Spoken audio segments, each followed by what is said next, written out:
How do we relate the apparent illusions at the heart of society to the realities of life?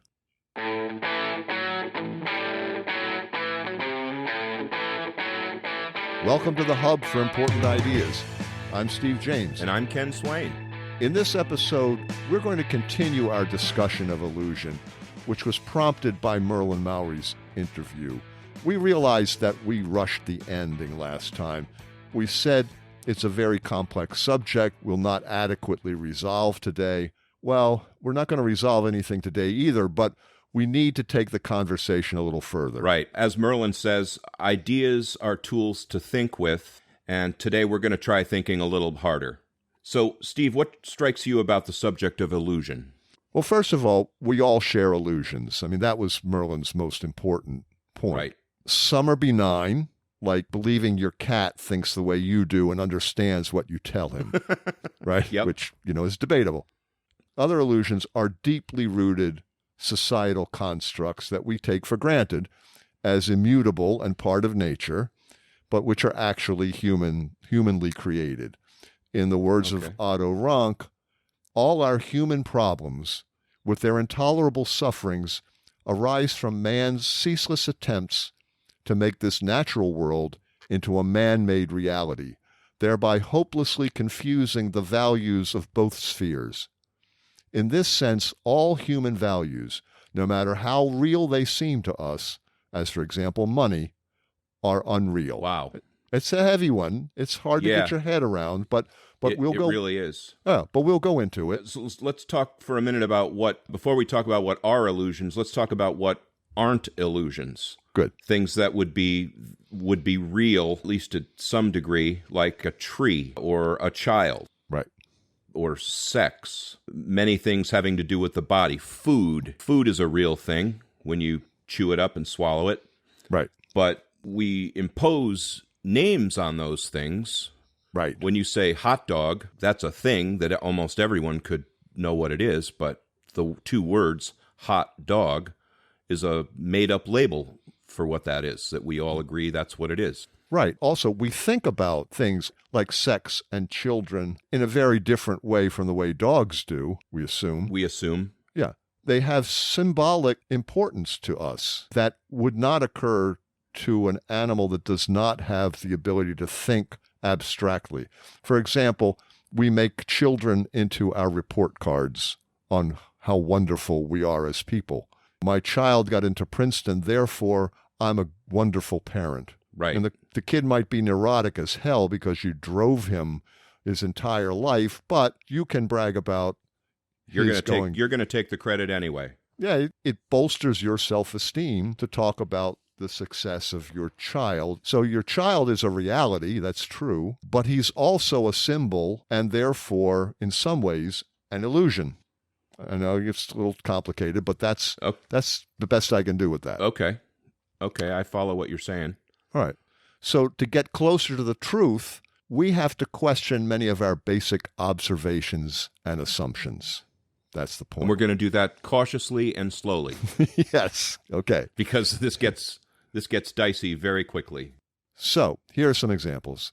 Nations. Otto Rank talks about nations and war this way. He says they are irrational ideologies of immortality. That is, in the man-made conception of survival. In other words, we need the illusion of nation for our survival against the bad actors in the world who would do us harm. But we have to keep in mind that a nation is a construct. It's an illusion. When we pledge allegiance to the flag, well, the reality is you're standing there with your hand on your heart, pledging allegiance to a piece of cloth. It's the symbolic nature of the flag that makes that act of pledging allegiance a real thing to you, but it has nothing to do with the natural world. Okay. That would probably be a good place to dig in with people, because the flag happens to be a symbol that is of great importance to many people, and they would probably take great offense at calling it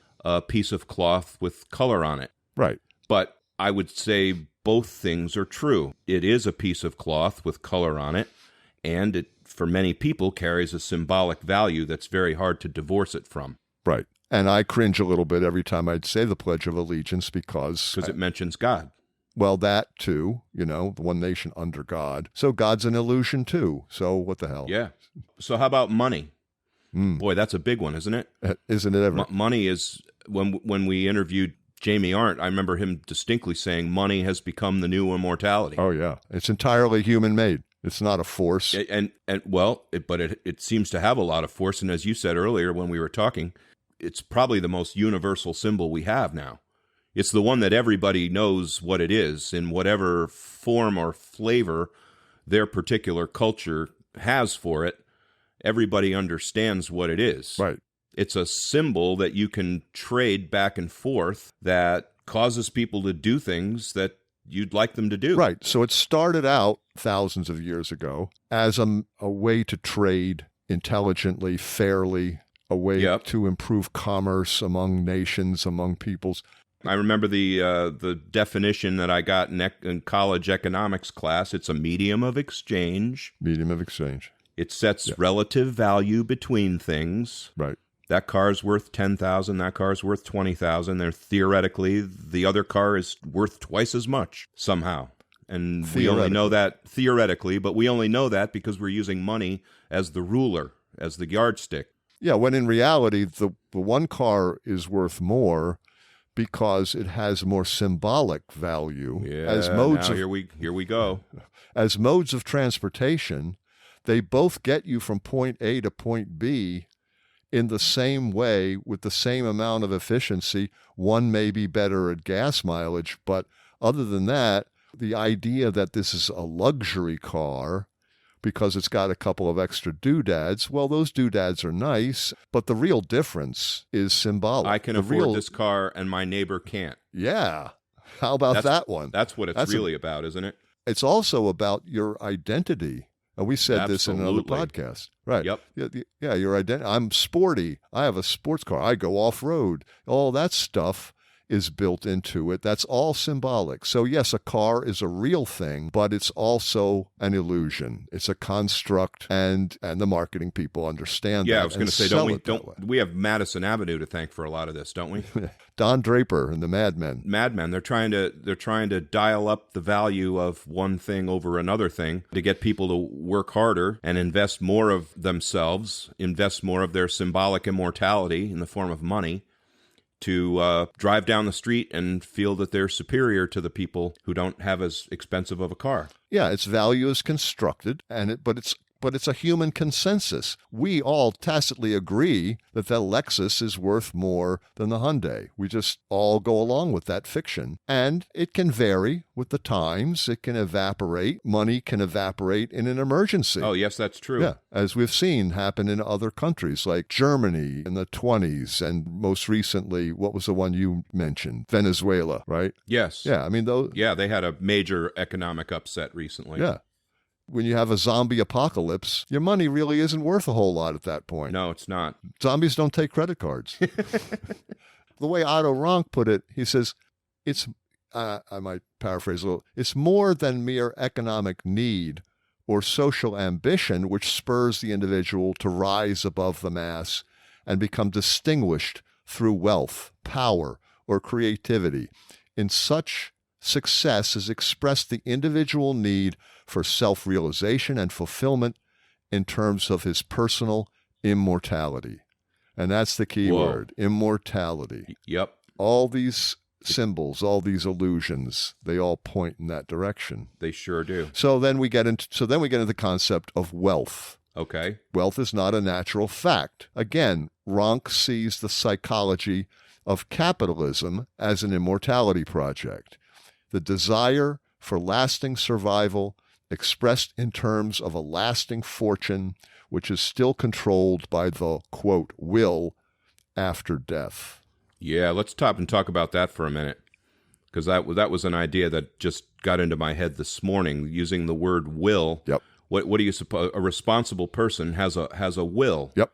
They contact an attorney, and they sit down, and they pay them a lot of money, and they decide what they want to happen with their estate after their death, after their demise. Right. and they call it a will. That's what you create, is a will. Yep. And the word will has a different meaning outside of that legal definition, in which you're kind of, as I said earlier, you're kind of directing people from your own grave. There you go. You're instructing the legal machinery on how you want your fortune, such as it is, to be distributed to your heirs, as they're called, people who are going to benefit from your having lived. And that's just a very odd thing to think about, especially when you call it. Isn't it weird? It's very weird, though. Just calling it will is what makes it weird. This is my will. Right. That you should do this. It is my will. Yeah. And you shall obey it. And you shall obey me, even though I'm dead. I'm 6 feet even though I'm under. dead, and I can't have. I don't have any force. Nothing that I can do from here to make sure. It's like so many things in society. We trust that it's going to happen, because it's something we all agree upon. We all agree on wealth. We all agree this is how we do it. Yeah. And it works because mostly we do it that way. That's right. That's right. And boy, there comes some fights I don't think I've ever seen, now that I've been alive long enough to have seen lost friends and family.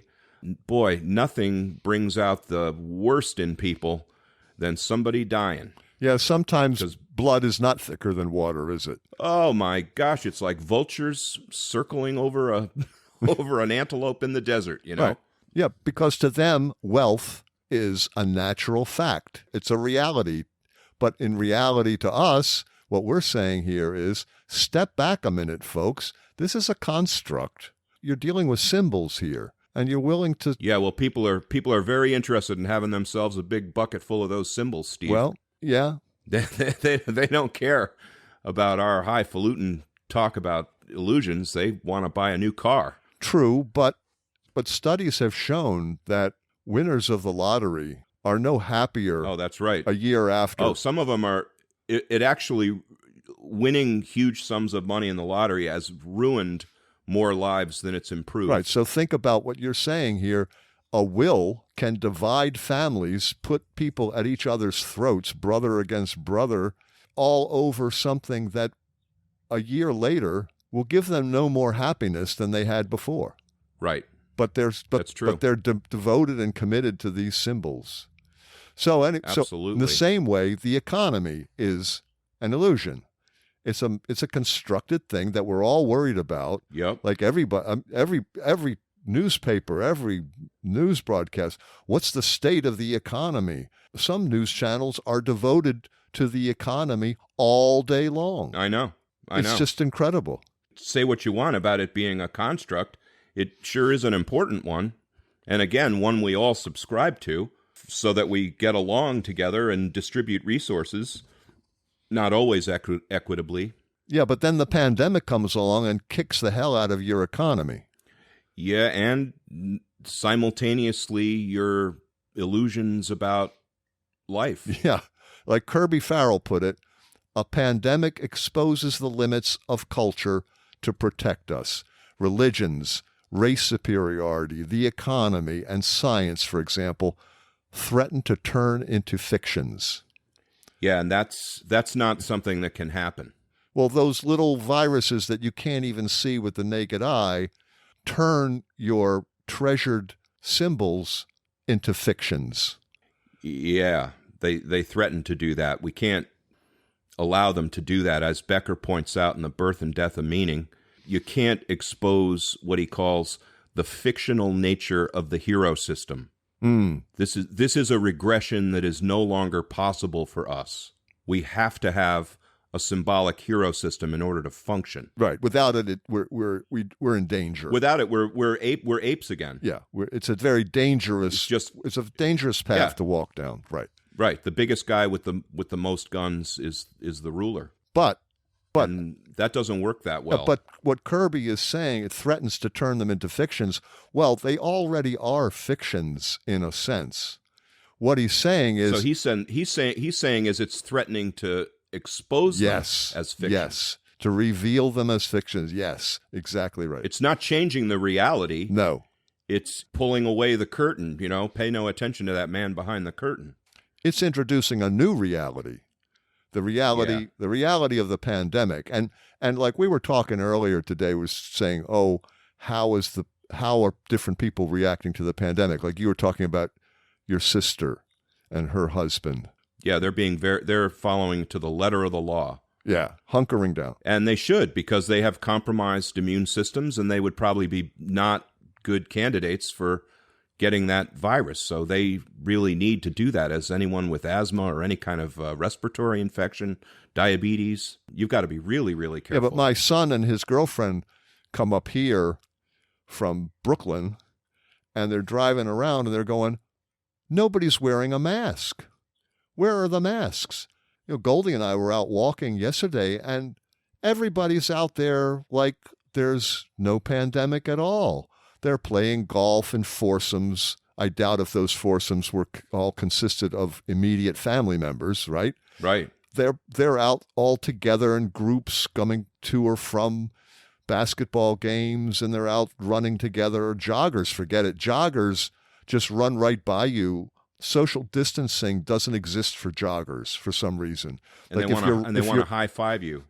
Yeah, if you're running fast enough, you figure that the Germans, can't leap from them to me. I don't know what the thinking there is, but I think it has something to do with living in Westport. Well, yeah, I mean, nothing. What bad can happen to you? Yeah, you live in Westport, for heaven's sake. Yeah. Yeah, you're masters of the universe. You're a master. Here. Yeah, they're going to fix you first if there's a problem. Well, I guess that takes us to the next social hierarchies. Yeah, the next one on our list. And those aren't entirely humanly constructed, because they exist in animal societies as well. Right. As the author and I guess you'd say social critic who takes a lot of heat, Jordan Peterson, with his ideas about lobsters, which are very, very old, and they have very strong hierarchical structures. And even though the idea of hierarchies on first glance seems, I don't know what you would say, unfair or hurtful to the very sensitive nature, hierarchies make it possible to coexist with each other in a world that everybody would care to live in. Yeah, and Jane Goodall goes into the hierarchical structures of ape societies. That was tough. I'm sure you've heard she did not report some of her findings early on because they so conflicted with the narrative that we liked to believe. But, right. a roaming band of chimpanzees finding an unprotected one from another clan would literally tear them limb from limb. While they're still alive, beings, it's very upsetting. Traditional human beings do the same thing. I know. That's why we can't abandon these quote unquote illusions that we're talking about. Okay, so let's back up a second. Yes, social hierarchies have a role to play in nature. So then do our own human social hierarchies. But human caste systems, I maintain, are inventions by one group to acquire more advantages over others. And the reason why that's true.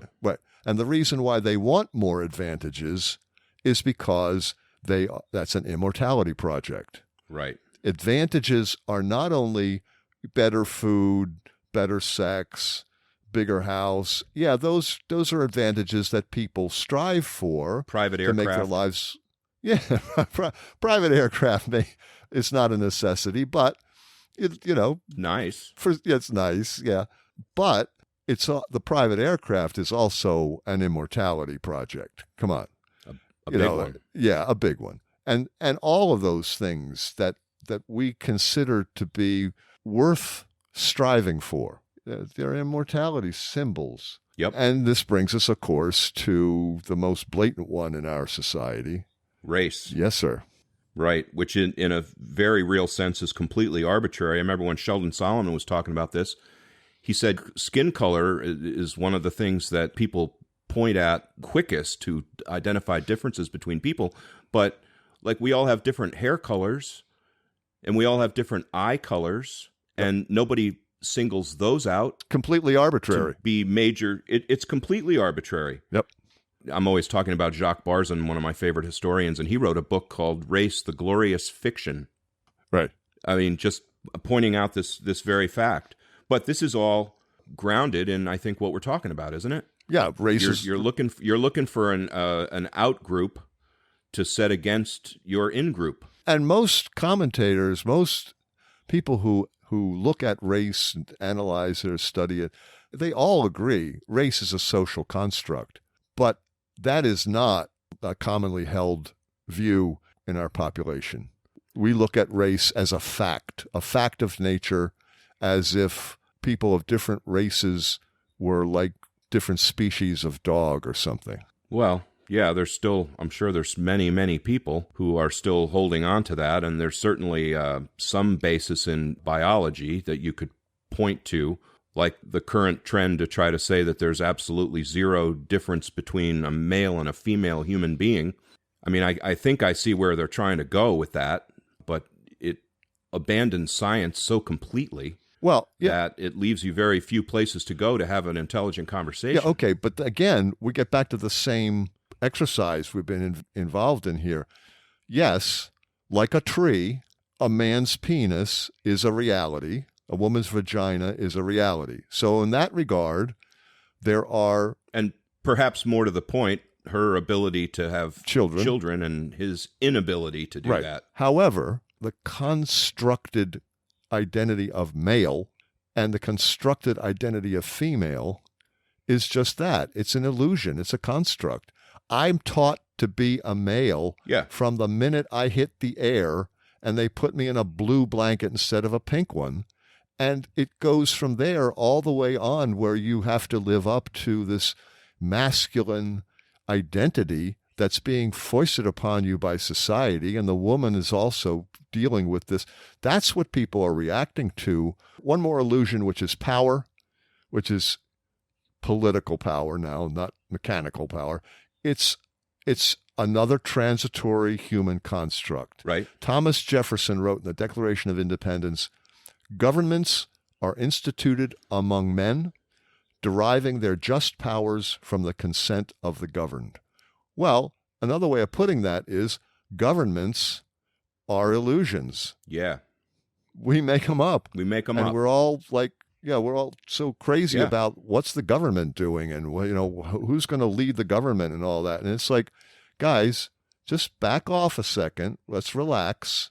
We make it up as we go along. Right. There are people, I chuckle to myself with, I'm not going to name names, but there are folks who are so devoted to the Constitution. It's the law of the land, and you can't go beyond the Constitution. And you go, what are you talking about? It's a parchment. Yep. It's hundreds of years old. There are parts of it that are ridiculously out of date, and we've got whole libraries full of law books. Yes, there are. That are the law of the land. And the Constitution is just one of them. I know. But they don't undermine that great sentence that you just read. True. I mean, that's kind of how we made it happen. Yeah. It's very, very hard to do what we did in America. True enough. I mean, the odds are so against it working. Yeah. I mean, it's a freaking miracle that we're still here in any form.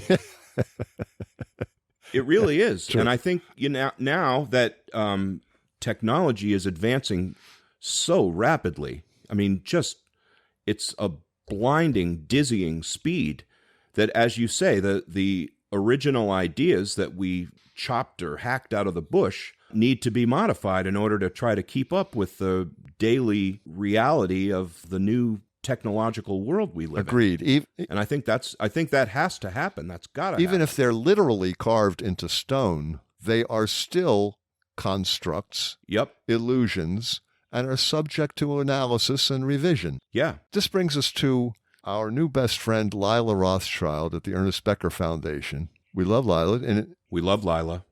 Hi, Lila. In an interview on the Death Hangout podcast. We like those guys too. Yes.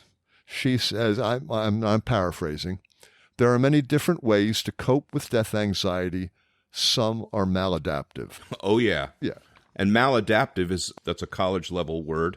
It just means they may not work out to be the best in the long term. Right. You don't really know. And a lot of things you don't know until history proves it one way or the other, whether it's going to be adaptive or not. People certainly do things that are maladaptive in the name of death denial. And so some illusions are very positive and very important, as you're pointing out, and necessary, and then others are destructive. Yeah. So Greg Bennick, also of the Ernest Becker Foundation, on the same podcast, like a week or so after Lila, he said, I'm probably paraphrasing here, we're not concerned with removing illusions, but with how we can make them better.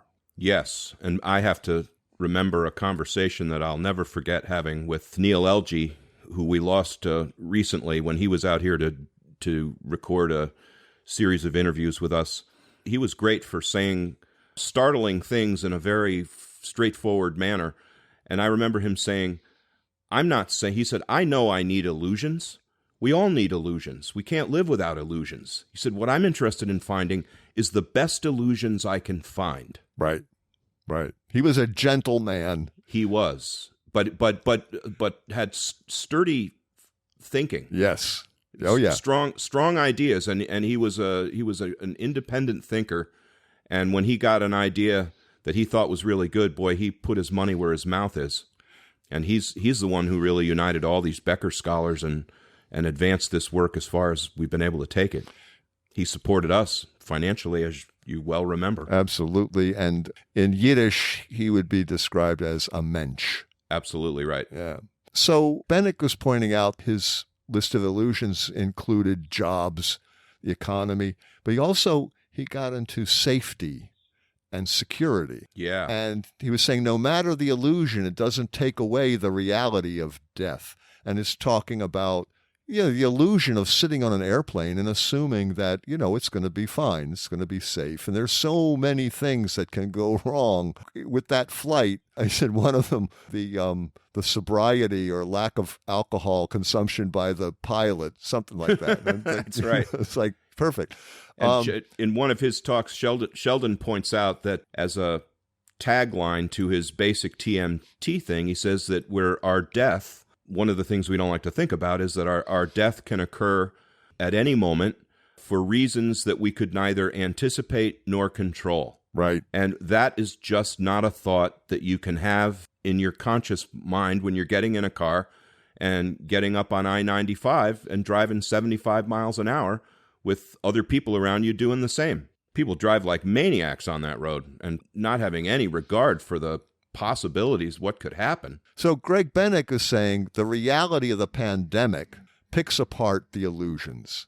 And Kirby Farrell says something very similar. He says the pandemic exposes the limits of culture to protect us. It threatens to turn our illusions into fictions, as I said before. And when you said that, I wanted to point out that it doesn't actually turn our illusions into fictions. Our illusions were already fictions. What it threatens to do is make that fact conscious to us. Right. It threatens to pull back the curtain like Toto does, exposing the wizard back there who's pulling all the levers and cords and making that giant fire spectacle appear, which everyone is so afraid of. Yeah. Isn't that a curiously good illusion for Hollywood? Hollywood is all about illusion, isn't it?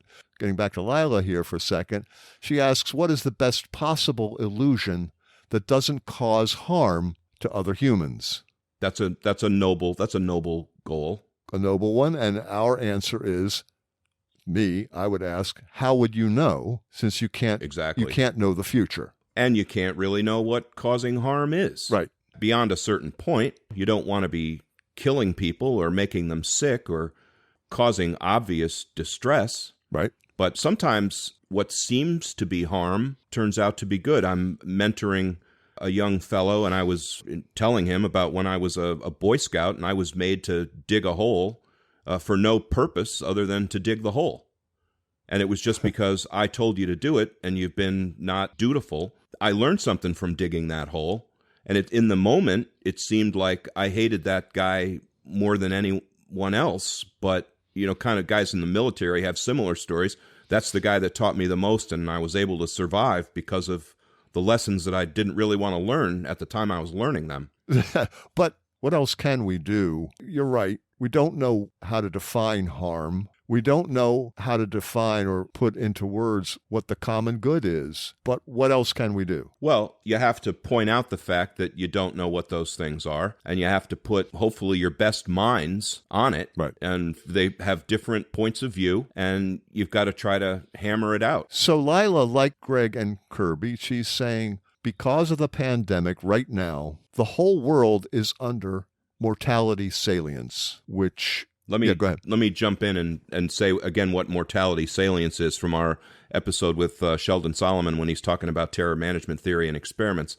Mortality salience is when you momentarily remind a person of their mortality. In other words, we normally crowd that knowledge out of our consciousness. And when you put that back in, you cause the person's behavior to change in predictable and provable ways. Right. Right. So the pandemic that we're all in now is basically having the whole world right now is in a terror management theory experiment, having our consciousness intruded on the idea that we're vulnerable as mortal creatures to disease and possibly death.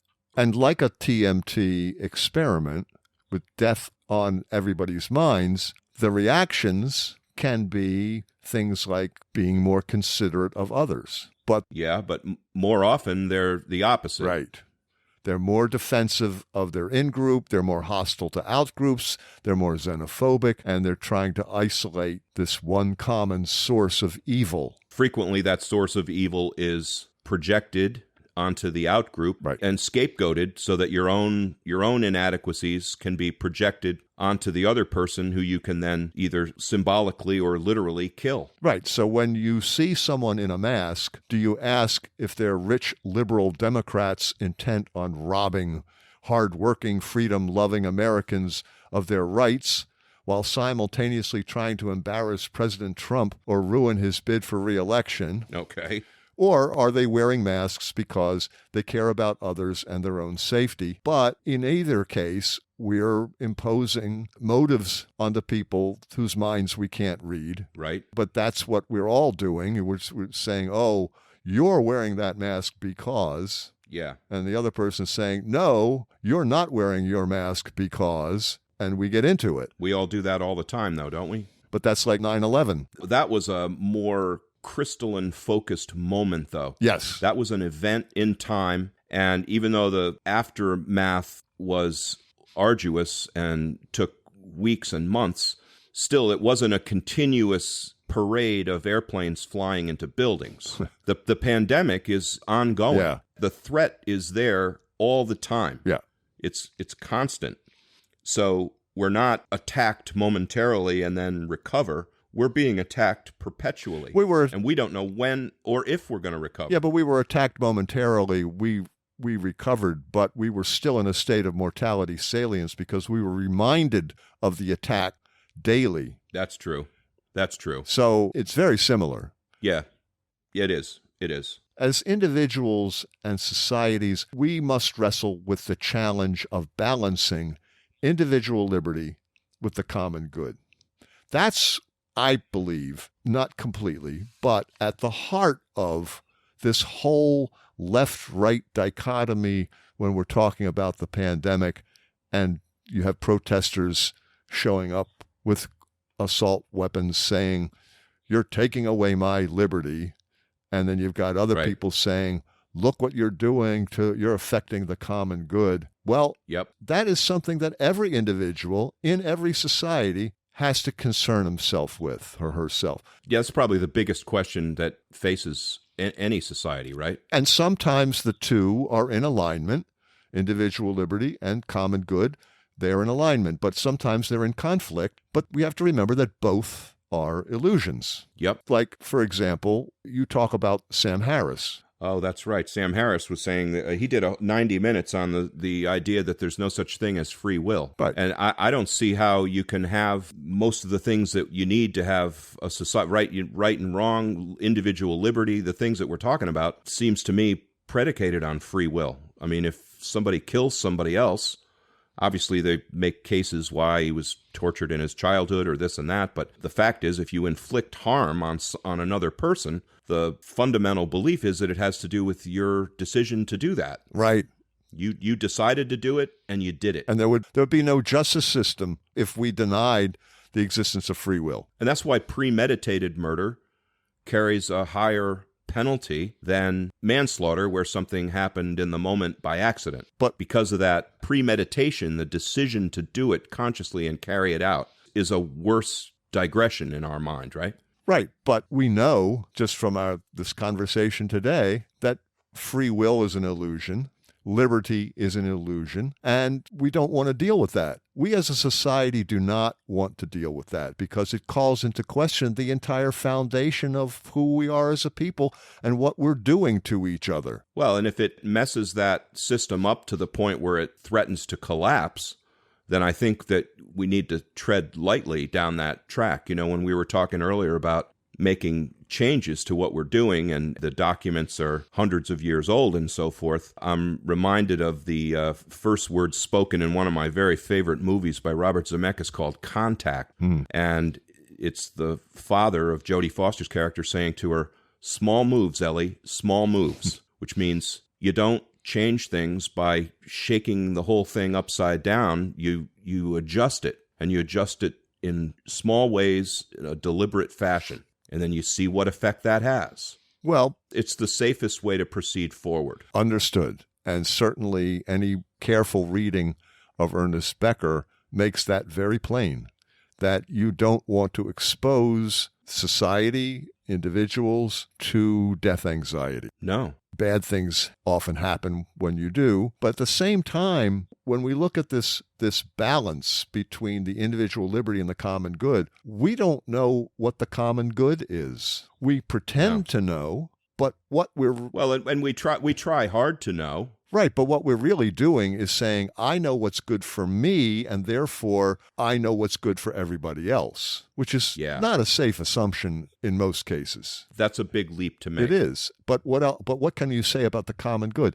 And what can you say about the common good 100 years from now? Like the environmentalists are saying, well, we've got to do something about the climate change because in 100 years, this is going to happen. Yes, right. According to the computer model, that's what's going to happen, but we don't know that for a fact. We know it. Nope. We know it in a scientific format, and we know it from the data, but all that could change very rapidly, as we all know. And no scientist will say this is a certainty.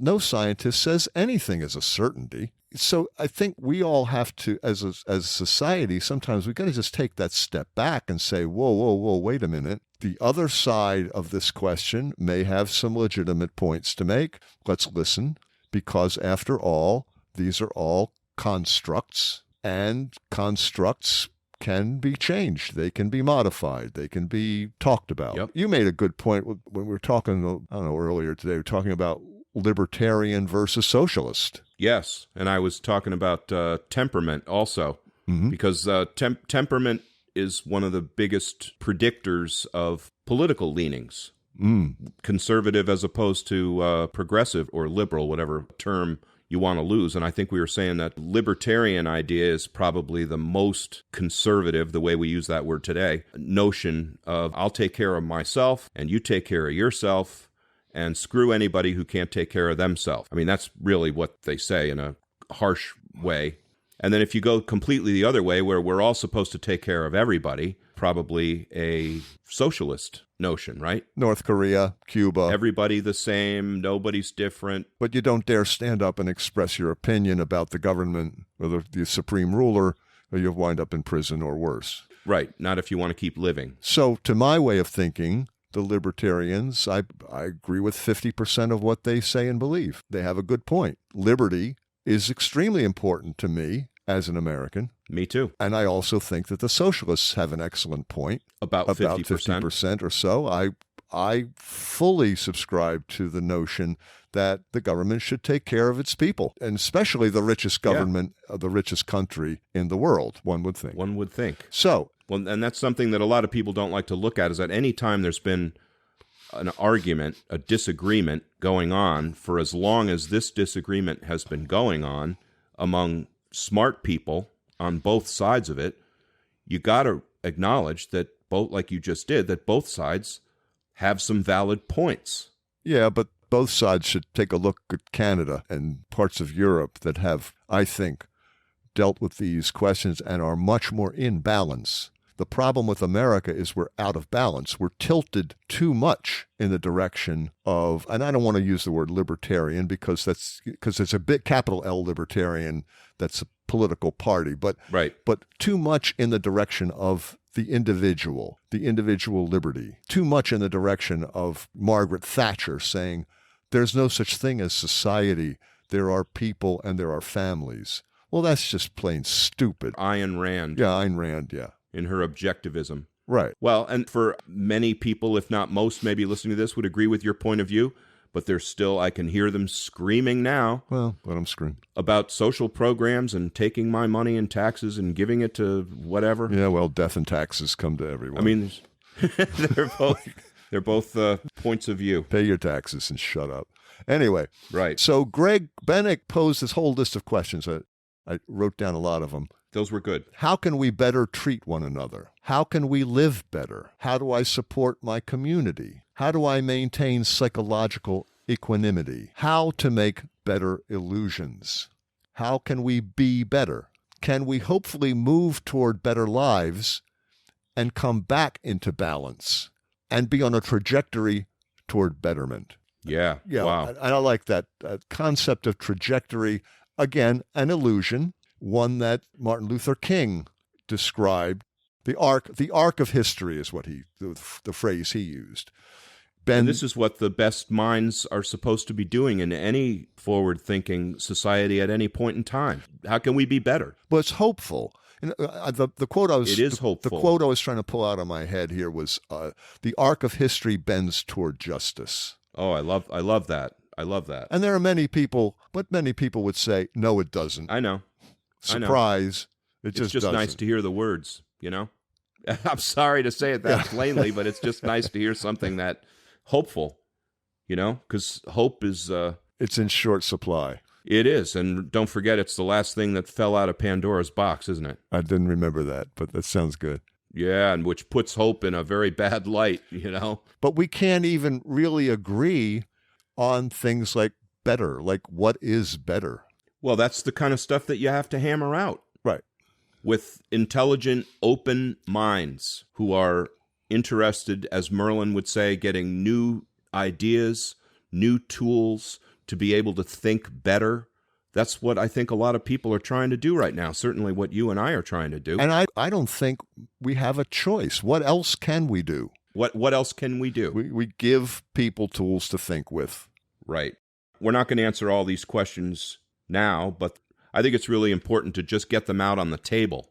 Just point out that these are questions and that these are issues and that they need to be responded to. It's our job in a democracy as its citizens. Here comes the music. Okay. Join us next time. Like us on Facebook. Please recommend us to your friends. You can find us at www.thehubconversations.com and support us on Patreon. Thank you for listening to The Hub for Important Ideas. I'm Steve James. And I'm Ken Swain. Stay safe, everybody. Thank you for listening.